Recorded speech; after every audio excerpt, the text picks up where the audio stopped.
Hi everyone, welcome to our final summary of the term. I hope everyone had a good weekend and just want to go over a little bit from our discussion board and then also our quiz questions for the week. There's four of them this week to go over. So uh, four, yeah, four for this week. So in our discussion board this past week, we talked about the CMS Innovation Center. So thanks for sharing different things. I think most everyone shared something different. So because there's so many things out there, and that's actually kind of the thing I would challenge you to think about is are there too many things out there? It's the point of the innovation center, as we talked about, is to kind of come up with new and interesting ways to improve healthcare, to improve the quality and service of care, to improve population health, to decrease the overall cost of care. But when you're literally doing 100 different things at once, and that's not an exaggeration, as you saw, there are at this time, probably because they have slowed it down purposefully, the new administration, but there are probably still 25 different projects at least active, and at one time there were probably 100 different projects that were active out of that innovation center. So how much time and effort are we able to put toward one? And although it's really great and very interesting stuff coming out of there that could really move our system forward into some in, new and interesting ways to pay for healthcare, get access to folks that don't have it, etc. Are we going too fast toward too many different things?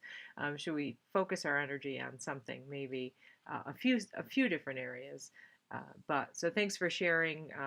Everyone picked some really neat things, and something to think about. Is that innovation center a little too broad, and do we need someone to kind of hone it down a little bit? But I would hate to see it go away. There was some talk of making it go away entirely, and I think that would be a shame. They are doing some very neat work there. So let's talk about the quiz questions. So, four quiz questions for this week. First one is: in national healthcare systems, total expenditures are controlled mainly through, and the four possible answers were cost shifting, underwriting, supply side rationing, or demand side rationing. So, our correct answer is supply side rationing. So, supply side rationing is when the rationing of healthcare is being obviously from the supply side. And when you're talking about a national healthcare system, the supplier of healthcare is the government. So national healthcare supply side rationing really means that those expenditures are being controlled through a government ration of healthcare. So you think about a system like Canada. And you've been hearing, I'm sure you've been hearing this argument across the land here recently, where everyone's like, "Oh, we need to go to a system like Canada has," and then you'll hear others say, "Oh, no, you don't want to go to that system because you'll wait 6 months to get an MRI." That 6 month wait to get an MRI is that supply side rationing. It's the government saying, yes, you can have that MRI for free as part of our national healthcare system, but unfortunately, we ration them and you have to wait because there are only X number of MRIs available and X number of people need them, so you have to wait to get that. So that's where that supply side rationing comes in. The government rations the amount of healthcare available to patients under those systems. On the flip side, our next question: controlling total healthcare expenditures by restricting financing for health insurance is called, and our four answers were top down control, demand side rationing, underwriting, and underutilization. And the correct answer for this was demand side rationing. So when we're controlling healthcare expenditures by restricting financing in some way, that's demand side rationing.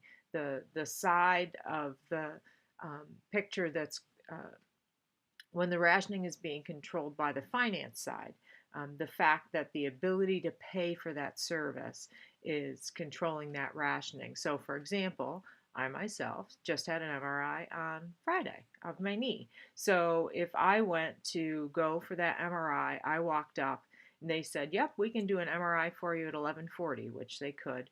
But maybe when they went to my health insurance, the health insurance provider said, "Nope, sorry, she can't have an MRI." So that would be demand side rationing. The insurer that they restricted my financing for that particular service. Luckily, my health insurer said, "Yep, go ahead. We don't require pre-certification for that service." So I was very lucky, and I was able to just walk right in and get my MRI. But if they did, that would be considered demand side rationing, when rationing is done based on the ability to pay, or pricing in that way. If folks can't afford, due to pricing, maybe for cosmetic services or well services. Most preventive services are now paid for, um, under the ACA, but there are still well services that people pay for. So that's all demand side rationing. Next question. Preferred providers are paid, and our answers were prospective fees, capitated fees, bundled fees, or negotiated discount fees. So when you think about preferred providers, those are folks that are involved in what's called a preferred provider organization, or a PPO. And a PPO, preferred provider organization, they negotiate rates with a payer. So those providers, these preferred providers that are involved in a PPO of some sort, um, they get a certain negotiated fee, often a percentage of the Medicare fee schedule. So, Medicare fee schedule may be $50, and they'll get 125% of the Medicare fee schedule. They'll often negotiate percentages of the Medicare fee schedule for their own rates. But as opposed to a capitated fee or a prospective fee, oftentimes folks that are involved in those types of programs, um, they they are similar to a preferred provider in a way, but they're usually involved as employed providers as part of HMOs, those types of programs, as opposed to a preferred provider as part of a PPO, something like that. So our answer in this case was negotiated discount fees. And then the final question, under the DRG method of reimbursement, an acute care hospital is paid. Our answers were per diem rate based on the DRG, a fixed amount for a particular DRG, fixed amount for each day, or an amount based on the use of resources in treating the patient. And our answer is a fixed amount for our particular DRG classification. So a DRG, diagnosis related group, is actually a number. That number comes about based on two things. It comes about based on the diagnosis for the patient, the final diagnosis, but then also if they are a surgical patient, their surgical codes will come into play. So if they had an OR-based surgery, typically not a bedside procedure, but typically an OR-based surgery. So those two things come into play. That and some other information go into what's called a grouper, and this magic computer grouper will pop out a DRG at the end. So the DRG will tell us how much that stay, based on the diagnosis and uh, the surgery, was worth. So the patient could be there 5 days, 10 days, 20 days. You're still going to get paid the same amount of money. It's not a per diem rate. You don't get paid per day. You get paid per stay. So that's why it's so important for hospitals to be efficient in their care, and make sure that patients are being treated effectively, and not lingering beyond the point where it becomes comfort care, convenience care, for purposes of patients not necessarily having a place to go. So that's why it's an important it's important for hospitals to take control of that situation and figure out where is the appropriate place to put a patient.